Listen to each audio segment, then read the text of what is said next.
Many thanks, John Peter, for this very kind introduction.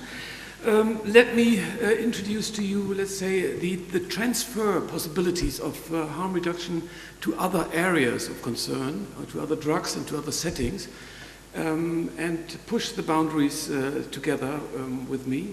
So, does not work. Okay. Now, here it goes. Did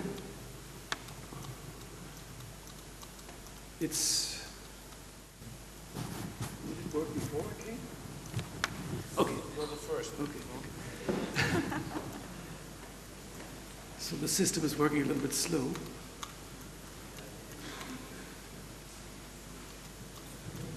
Okay. Is there any other possibilities to push the slides, not only the boundaries, but also the slides? Okay, now it works. Good. Definition of harm reduction. I think it's worth looking back what we feel, what harm reduction really is. It's first of all an everyday strategy.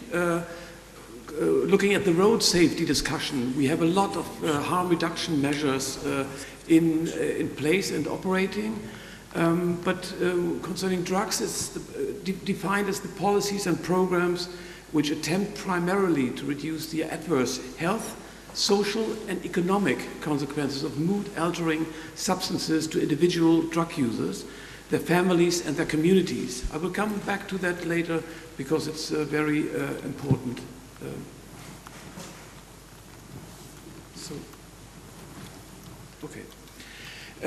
Why and when did it start? Elliot and Maria just referred to the cradle of the harm reduction, which was supposed to be in the Netherlands and in Switzerland both. When I look back, harm reduction always has the characteristic of a counter movement. Sorry, it does not work. Is there any other device? So it's a counter movement to patronizing structures and attitudes in drug services. When I look back, it has the cradle in the 70s definitely, and then the virus came into the place, and this changed everything. But before and within and until now, often harm reduction has to be seen as a counter movement. The abstinence was always the ultimate goal. It is a very nice goal for individuals setting their goals, but it is not an appropriate goal for health policies as applied to the whole population. In, let's say, having this ultimate goal, it also produces harm because it always produces ultimate failures. If you look on a scale from +10 to 0, 10, every time you relapse, every time you fail with reaching that goal of abstinence, you're not pushed back to 0, you start again from -1, -2, and then finally by -10.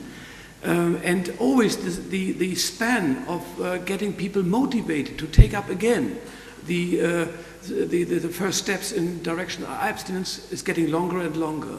So still there is the fascination of abstinence because it's so pure, it's absolutely rigid, it's a very nice goal which people really look to in a very fundamental way, and it took a long time with regards to illegal drugs to get a little bit further. So obviously this device is getting me crazy. Okay.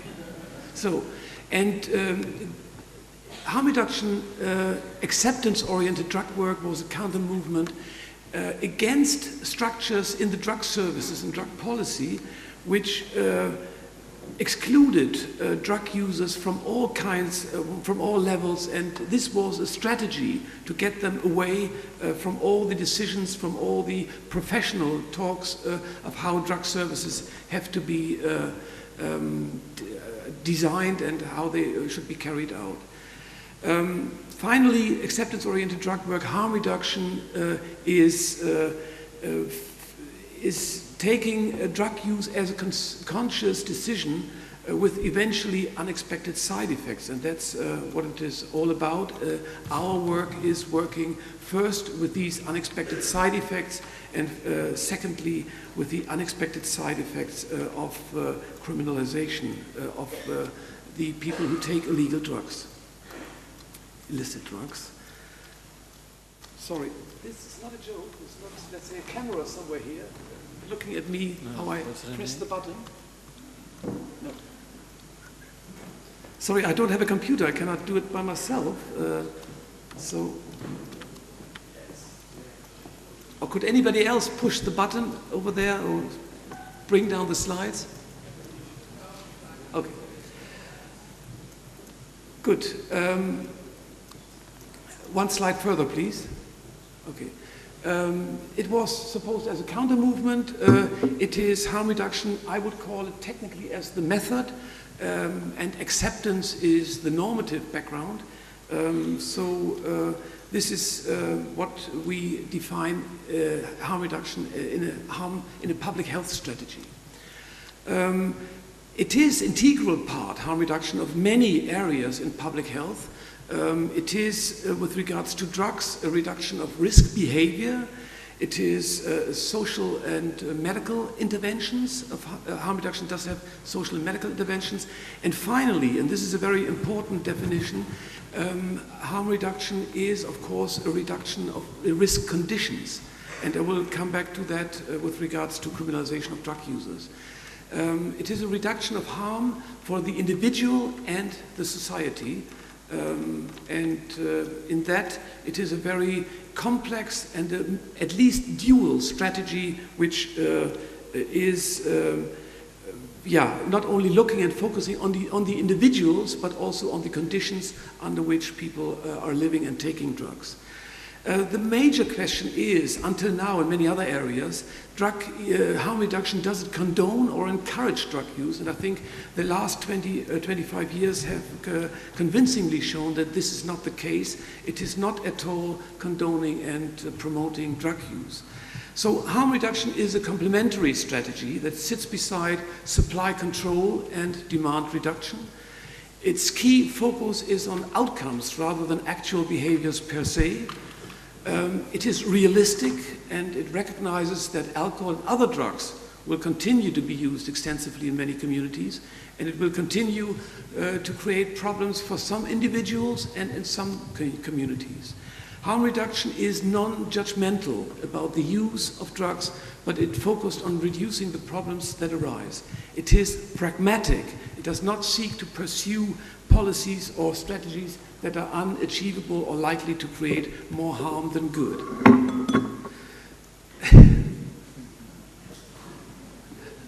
I'm not nervous, not at all, believe me. A lot of barriers in the way, we get them all away. So harm reduction is successful. It is by now an integral part of European and most national drug strategies and action plans. It is completely accepted in all national regulations in Europe as the fourth pillar of drug policy. It is an evidence-based approach. We do have a lot of evidences for that harm reduction works. And finally, let's say, looking back, the low HIV incidences, at least in Western Europe, among drug users, is a convincing and very powerful sign and evidence that harm reduction works. These are the areas amongst many others, but we are focusing mainly on HIV and AIDS and hepatitis C prevention, but also we worked with harm reduction with medical assisted treatment, drug consumption rooms. I forgot naloxone. Many peer-driven interventions are based on harm reduction, but I will come a little bit focus also on nicotine and tobacco consumption, custodial settings, a forgotten area of harm reduction, and alcohol consumptions. And I see in the program a lot of events and workshops are dedicated to nicotine and tobacco plus alcohol. And this is already a good sign that we are expanding this very successful strategy of harm reduction. With regards to alcohol, start with that, we do have a lot of very lately strategies to do different education with peers on beer, of course, and not only in Germany or and in beer drinking cultures, but this is something we have to develop because it's so interesting that this alcohol stuff, which is among us for so many years, it's not well educated, or people are not well educated, and the risks are not very identified and formulated. So we have to do quite a lot with regards to that. We do need to increase competencies in consumptions. We do need to formulate demands towards the alcohol industry, which for many years was the only actor in the field who dominates the official and public demonstration of alcohol use. So we need to have formulation of standard units on the bottle, warnings, and so on. Not only not to drink alcohol when you're pregnant, but also when you overdose and what to do then. Communication dedicated towards everyday life needs to be much more dedicated and focused on target group specific demands and interest. It should reflect aspects of migration, age, and societal inequality. And again, we need to develop strategies with regards to alcohol which are not judgmental and which are peer-oriented. And foremost, we need to be very, very gender-specific. I think which I see is not done very well and very, not very properly regarding, for instance, alcohol drinking and masculinity, for instance. It's a huge area which has not been covered very much. So, what needs to be done with regards to alcohol and to make the world safer for drunks? We do need combine harm reduction measures within the detoxification units and within therapy. We do have to shape nightlife events, even urban development with regards to drinking in the urban life. We have to shape our strategies there. We have to look at events which are employing harm reduction strategies. We need to develop German sentence. We need to develop research, of course. We have alcohol-free rooms already. What about alcohol consumption rooms? We will hear more on this conference about that. And we have to develop and stronger develop the ambivalence of alcohol, which has not been done yet properly. And also we have to talk about the availability. Here a picture from Sweden, where we have these isolated alcohol shops, and we have to think whether this is the more and better and more appropriate way to deal alcohol than we do it today. Also on the field of nicotine and tobacco policy, I'm quite irritated about the electronic cigarettes, the electronic shishas. They are on the way since 10 years. There's an enormous rapid growth in sales. But when you talk about e-cigarettes, you're always confronted with neglect and antipathy even, and people trying to ban these e-cigarettes, and for what reason is not completely clear. For my country, for Germany, I could say that the ban and the antipathy of e-cigarettes is completely ideological. There's no way of dealing with the improvements of e-cigarettes as aid for smoking cessation. There's no proper regulation in most European legislations. Should it be integrated in the framework convention on tobacco control? So there's really a confusion about that.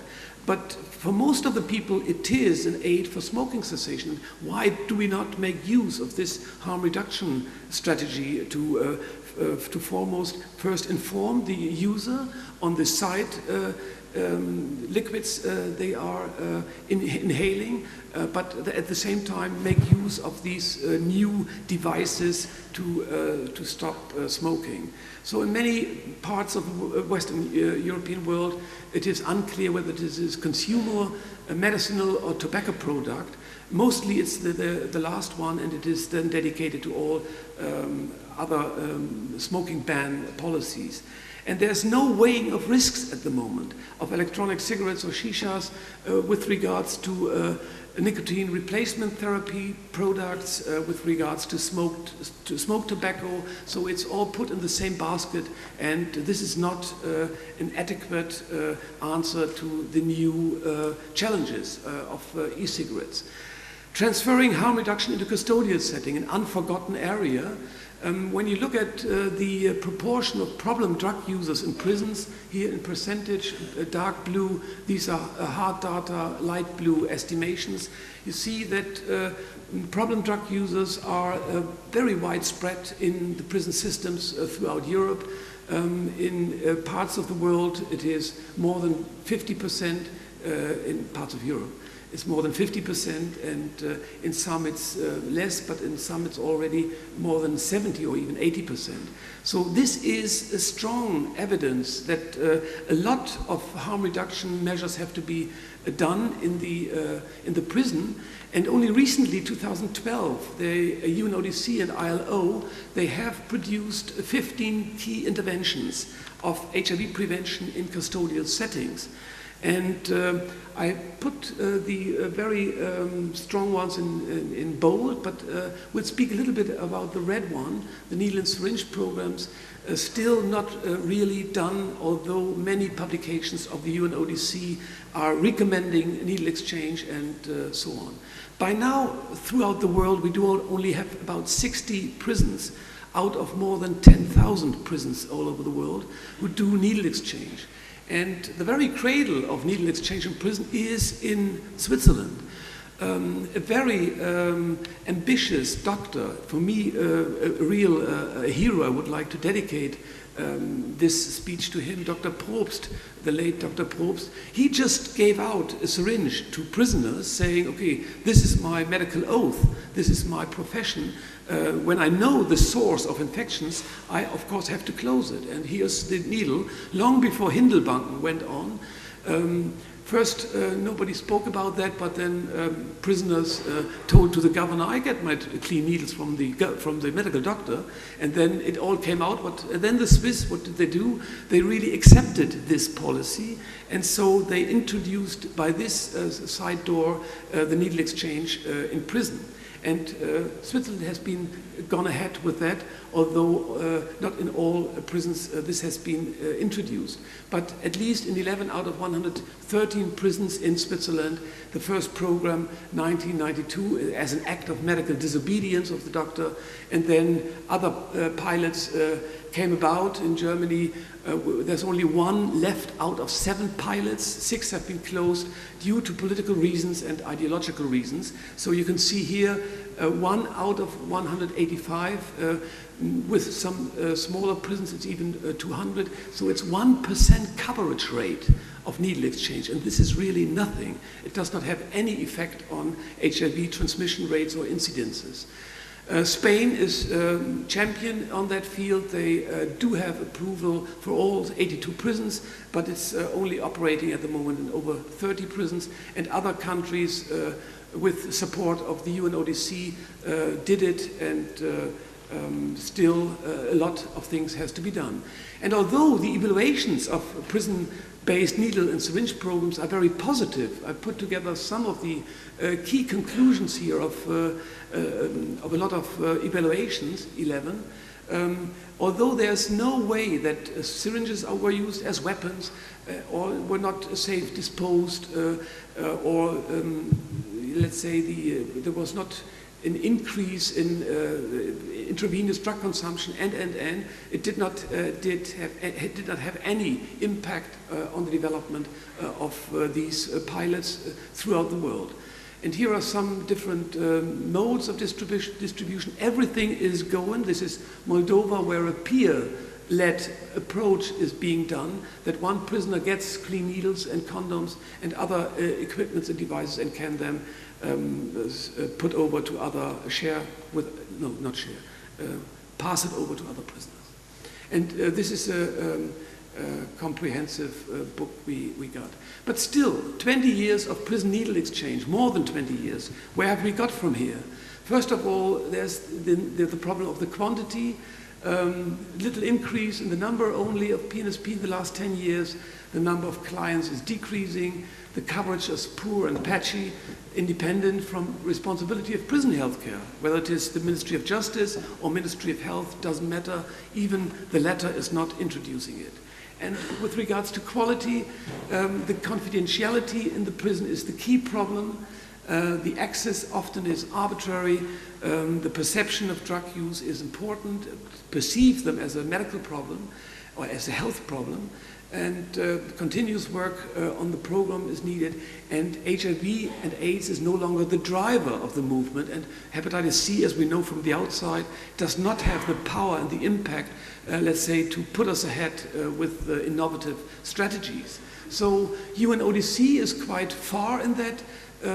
We're now working on a prison-based needle and syringe program manual, which is aiming to promote needle exchange in prisons. So we see the big gap. On the one hand, we have the UNODC manual of how to do it, and on the other hand, on the practice, on the ground floor, we do have only 60 prisons out of so many in the world. So these are the idioms, these are the table of contents, and it's giving exact and detailed information of how to start a prison-based needle syringe program in prisons. So, conclusions, and what can we learn from the expansion of harm reduction and the quality of harm reduction? I think harm reduction, with regards to harm reduction, we have to go the whole way down. We have to be even much more radical than we have been in the last 20 years. We now are on a very safe way. We know that it is working, that it is evidence-based. We know that it is the key strategy, the key method of decreasing incidences of infectious diseases, of decreasing the number of overdose deaths, and so on and so on. But we need to be more radical. That means that we have to combine harm reduction with abstinence-oriented approaches and with inpatient, outpatient strategies, and so on.